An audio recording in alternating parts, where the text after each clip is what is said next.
A new industrial park near Bloomington's airport could become a key link in the regional supply chain. And you could have raw materials arrive by a rail car where they could be assembled or constructed into the finished product. An update on the airport's plan coming up on WGLT's Sound Ideas.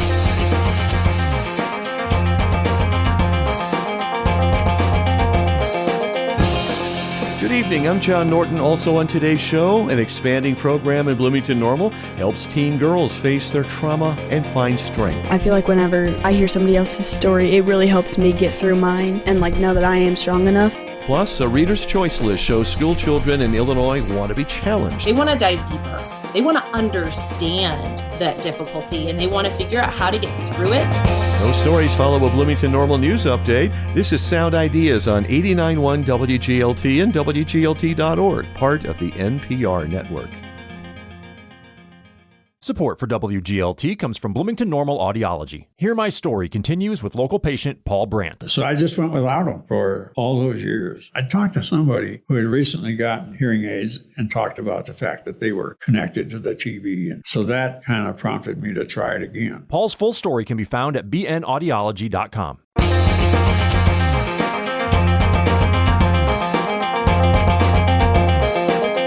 From the campus of Illinois State University in Normal, this is WGLT's news magazine, Sound Ideas. I'm John Norton. The Central Illinois Regional Airport in Bloomington will make major progress toward creation of an industrial park for the community this year. That's something the Bloomington-Normal Economic Development Council has been pushing for a couple years. In this interview with WGLT's Charlie Schlinker, Airport Director Carl Olson says the 250-acre multimodal business park is getting state and airport money. The Airport Authority was fortunate to compete for and secure a grant for $1,250,000 this past year from the state of Illinois through what's called their Megasites program. And the purpose of the Megasites program is to take large parcels of property, at least 200 acres in size, that are shovel ready and make them super shovel ready in terms of being more competitive. The state of Illinois determined they were losing new economic investment because some states had facilities that were a little more prepared for development. So we competed for and received this grant. The airport will be investing $1,750,000, so a $3 million total investment to install new water and sewer into 200 acres, 250 acres south of the airport that's currently farm ground and isn't able to be used for aviation purposes. With the goal of creating a new multimodal business park. Besides being adjacent to the airport and having access to, of course, our community's outstanding surface and interstate service, that property is also served by the active Norfolk and Southern Rail line, which is only 9 miles from the Rivian plant. Do you have prospective tenants for this park yet? We've had a lot of conversations with both developers and individual companies. The feedback's been very positive, which is what led us to the point of wanting to invest this and create this and so that it's ready to go. Theoretically, you could have a company locate there and invest their funds to build a facility and create new jobs that might take in raw components that you might use in automobile manufacturing or food manufacturing. And you could have raw materials arrive by a rail car where they could be assembled or constructed into the finished product, which could then be put back on a rail car and sent to a local automobile plant, or could be put on a tractor trailer and sent to any one of the manufacturers in central Illinois. When would they sign on the dotted line? Oh, that's a ways away. We're currently under contract to do the design work for the water and sewer, and it's looking to go out to bid this spring. That plan calls for starting construction early summer and completing water and sewer installation by the end of this year. And at that point, we'd be engaging in conversations all along the way. But we can do things concurrently. We can do the water and sewer design and installation over here while simultaneously maybe putting out a solicitation for a master developer or responding to an RFP for somebody that wants 100 acres with rail access. We can do them both at once. So you have a new airport authority to organize and a broader taxing district. How big a lift is that? We're pretty excited about creating the new airport authority and transitioning now in calendar year 2024. We are essentially creating a new municipal entity out of whole cloth, which isn't something you do very often. So we will be creating, in terms of what the legislature has approved in their public act, the Central Illinois Regional Airport Authority. And once that is activated and goes live, the Bloomington-Normal Airport Authority will be dissolved. What is involved? What are all the steps in registering that with various state agencies, with the county assessor, with the various township assessors? What do you have to do? Actually, there's a whole range of things, and it's been very interesting to learn all of the requirements at the state level, at the local level, and especially at the federal level. Because the Central Illinois Regional Airport is operated as a certificated airport by the FAA, we actually have to apply for and receive their approval to do this transition and to actually secure a brand new operating certificate, which is a whole process in and of itself. Similarly, the Illinois Division of Aeronautics has to approve this. The Transportation Security Administration has to approve this. So what do they want to see before they say, yes, you can do this? They want to make sure that as the recipient of federal grants, that the new airport authority will have the same ability and interest and capabilities to operate and maintain the airport to a minimum FAA standards, which are national standards, which we do now. For giving you an example, we're very proud one of our accomplishments this past year was generating another perfect FAA annual inspection, our 9th in the last 13 years. They want to make sure that the airport is operated safely, that it meets FAA federal standards, and that the investment that the federal government has made at the airport will carry over to the new airport authority as well. When do you think you'll be done with this? Our goal is to make the transition at the start of our new fiscal year, which is May 1st. How many different hoops do you have to jump through? You mentioned some of them, but what are some of the ones you haven't touched on? Think of it as a private business that is reorganizing. So all of our banking information, all of our insurance information, all our employee benefit, retirement, pension information, all of our billing information, all our contracts and leases and concession agreements, all our grant agreements from the state and federal government, everything has to transition over, because once the new entity takes place, the old entity will dissolve and will be no more. Do the rural members of the new airport authority take office now or after this transition is complete? In order for the transition to take place, the cutover, so to speak, from the old authority to the new, the board will be reorganized. We will still have 7 commissioners, as we do now, who are appointed. 2 from the city of Bloomington, 2 are appointed by the town of Normal, and 3 are appointed by McLean County government.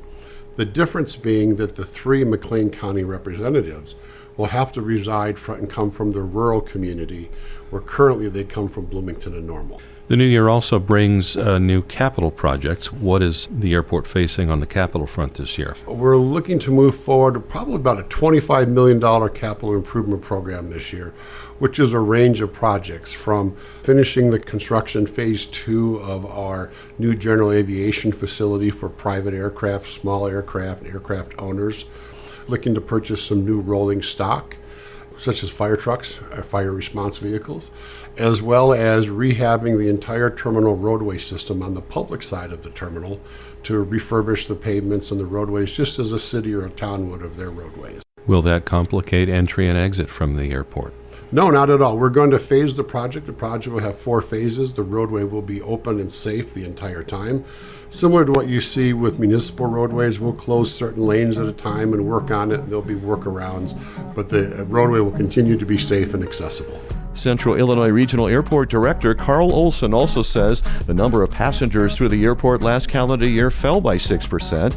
That is less than the drop in the number of seats airlines offered on flights. Olson says a shortage of flight crews, aircraft, and a business desire to support prices factor into the decision to cut the number of available seats. Olson spoke with WGLT's Charlie Schlenker. Tomorrow on Sound Ideas, you'll learn about new leadership in place at public television station WTVP. This after a tumultuous few months. The new board chair details how its new leaders plan to get the PBS station back on good financial footing. The Academy Award nominations will be announced Tuesday, and after an exciting year in film, it's anyone's game. We'll talk about the nominees in the next morning edition from NPR News. I'm WGLT Morning Edition host Ariel Jones. Wake up with Morning Edition tomorrow morning on 89.1 WGLT. This is Sound Ideas on WGLT. I'm John Norton. Over the past decade, teens have reported a dramatic increase in mental health challenges, experiences of violence, and suicidal thoughts and behaviors. Teen girls have fared worse than teen boys across almost all factors. That's according to the CDC. To help teen girls explore their voices and become empowered, the She Said Project launched a youth program called That's What Teens Say. It recently expanded to Bloomington-Normal. A new group of local What Teens Say participants spent a recent weekend finding their story and then sharing it with an audience. WGLT student reporter Emily Bollinger has the story and a warning that this story includes references to suicide, self-harm, and sexual violence. The Bloomington-Normal participants were all 13 to 18 years old. They spent 3 days working on confidence building, public speaking, and getting comfortable sharing their stories. On the final day of the program, the 7 girls read their stories aloud to an audience of friends and family members at the Heartland Theater. We heard some of those girls talk about they went through trauma year after year after year, and no one heard them and no one saw them, and they kept everything inside. That's Jeanette Jerzik, National Director of the Champaign-based She Said Project, which hosts live events in which women tell their stories to an audience. One of the What Teens Say participants was 17-year-old Bloomington High School student Kamara Bowie. I asked Bowie about the most challenging part of the experience. For me, I think it was speaking about my assault and just a lot of the things I went through as a young teen. Just because I was so young, it was hard to endure, and it's still hard to talk about. Here is Bowie reading part of her story during Sunday's performance. During my junior year, my ex-boyfriend reemerged and robbed me of whatever I had left of my youth. He assaulted me. While it is so very hard to talk about, I am realizing that I need to start saying it out loud. The option of keeping it bottled up is no longer. According to Jerzik, she helps direct the girls in finding their story and craft it into a performance piece, but the story development is all on them. So we all know that guilt and shame flourish in darkness. We find that when you create a safe space for girls to explore topics that are important to them, they're willing to go there. They have a lot of stuff they want to talk about. In 2023, the Centers for Disease Control and Prevention reported that nearly 1 in 5 teen girls experienced sexual violence in the past year. The CDC also reported that nearly 1 in 3 teen girls seriously considered attempting suicide. They were struggling, and we're noticing more and more how many teen girls have lived through trauma and depression and anxiety. These are topics that are coming up again and again and again. And for many years, no one was talking about them. These were very taboo subjects. 13-year-old What Teens Say participant Harmony Taylor says some girls her age do not have a voice. They don't know if they can just come out and just talk to people about it because they don't know if the people are going to listen. For her final performance on stage, Taylor shared stories of being bullied, getting suspended, going through the Department of Children and Family Services, and harming herself. I was really upset. I ended up cutting myself. I was crying and could not feel anything. I was depressed. I was mad, sad, and angry. I didn't know how to feel, and nobody knew how unhappy I was with my life. What made me feel worse is that I didn't know how to talk to people about it. I thought that if I was to tell somebody how I felt, it would be embarrassing and they would think I was crazy. Another participant, 16-year-old Paige Roser, says she was really nervous to share her own story, but she was excited to go up on stage and show people who she really is. I feel like whenever I hear somebody else's story, it really helps me get through mine and know that I am strong enough. Here is part of Roser's story. Sometimes when depression hits, it's so hard that not being here on this earth seemed like the only option. When depression hit me, it felt like that. I felt so hopeless.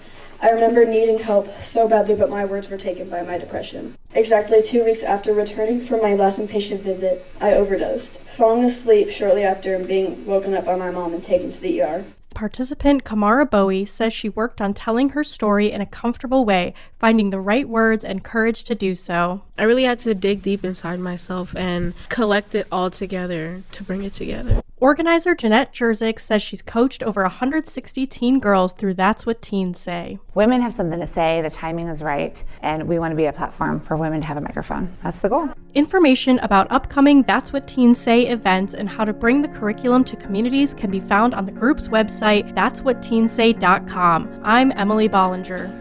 If you or someone you know may be considering suicide or is in crisis, call or text 988 to reach the Suicide in Crisis Lifeline.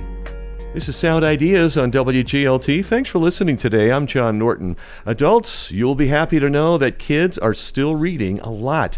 Peter Medlin talked with Nicole Folkman, a school librarian at Hartsburg-Emden Schools in Logan County, about the Reader's Choice Award winners from the Association of Illinois School Library Educators, the books Illinois students love the most in 2023.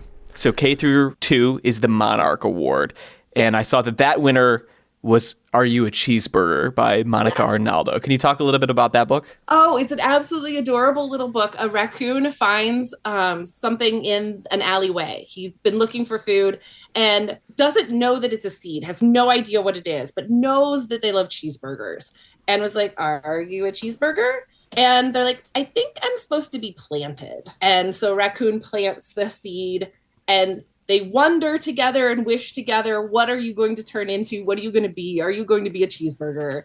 It's a lot of fun and very funny. The young kids, of course, always really love funny books, especially. So it went over very well. A cute raccoon and is about cheeseburgers. Like, in the words of Stan Lee, enough said. Enough said. You're like, how else do I need to sell it on you? Mm-hmm.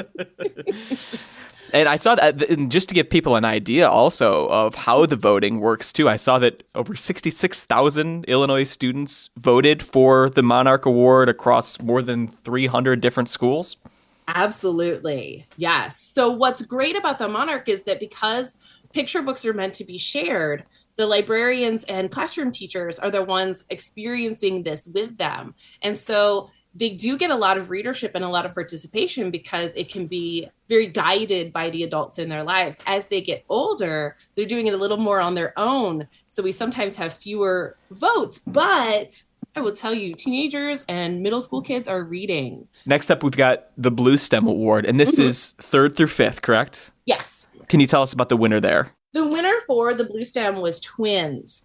And it is a graphic novel that the students absolutely just loved. It is about twins who've always done everything together, and now suddenly they're in middle school, and one twin's not sure that she really wants to spend all of her time with her twin anymore. They haven't talked about it before, just suddenly they're in different classes, and they've both decided now to run for student council president. And they are running against each other. Drama, political intrigue. So that one is written by Varian Johnson, drawn by Shannon Wright. Well, and kind of a perfect segue into the conversation about the Rebecca Caudle Award, which is 4th through 8th. And that winner is also a comic book, also a graphic novel, but is a graphic memoir. Yes. So it's called When Stars Are Scattered, and it was written by Victoria Jameson and Omar Mohammed, whose story it is. And it is the story of two brothers who are refugees and looking out for each other and are orphaned, at least to their knowledge at this point. And they are finding hope and help in a refugee camp and trying to find their way and survive. So that was very, very popular. The students loved it. We don't always see the nonfiction doing terribly well once we get to middle school and up. Like, they like it, but it's not usually what they select as their favorite. So I was a little bit surprised, but very pleasantly surprised. And then we'll finish off with the Lincoln, which is, again, the Teen Readers Award. And this one, I was not super surprised by the winner here. Can you tell us about it a little bit? Yeah, so the winner was The Loop. It's the first book of a series. It's by Ben Oliver, and it is science fiction and suspense and dystopian. So sci-fi, teen dystopia. Mood. Can we talk a little bit about 2024, what has stood out to you about the ones that students will be voting on soon? I have a very, very small school. So my sample sizes for classes are literally like 12 kids. But once one book takes off with the right kid, and they go, oh my gosh, this was great, you should read it, it takes off. I know that one of the ones that's been very popular for my middle school, my Rebecca Caudle, is the graphic novel City of Dragons, The Awakening Storm. It's action-packed, it's very exciting, it's fantasy and dragons. Dragons are huge for every age group right now.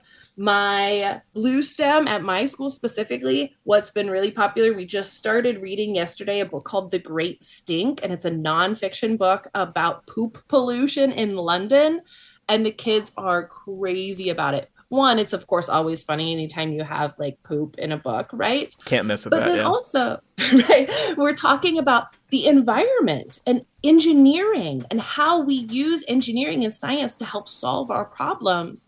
And that has been happening throughout time and continues to this day. Elementary kids for Monarch have loved literally everything we read. I never know what they're going to pick because they're all like, smiley face, that's my favorite book we've read. And I'm like, I know, that's how I feel about them too. I don't know what I would pick. So sometimes I think, especially with the youngest ones, it's like, which book have they read most recently sometimes ends up being their favorite. Listen, we're all guilty of the recency bias. I totally understand. Right? I do really enjoy what you said about, like, especially the middle and probably teen too, that you like an ambassador. One student evangelist could push the other students into also reading and picking up and enjoying a book. Yes, for sure. And at the big schools, especially, they have different promotional things they'll do. I know a lot of schools will make like little like lapel pins that people can put on like their lanyards or their backpacks or whatever. And you can kind of see which ones are most popular by how many pins have been taken from each book. Oh, that's very fun. And that's a really good metric for them to be able to see. With my teenagers, I know that one book that broaches both the Rebecca Caudle and the Lincoln this year is called I Must Betray You by Ruta Sepetys. And it's been huge. I mean, every single one of her books has been hugely popular, right? But that is historical fiction. It's set in Romania. And it's recent history, but history we don't often get to in school, but the students are interested about. It's the 1990s. So yes, that's historical fiction when it comes to teenagers. Oh, man. I don't think we're far off from that being historical fiction for adults, honestly. But it's yes. Oh, you mean the 1900s? Yeah, exactly.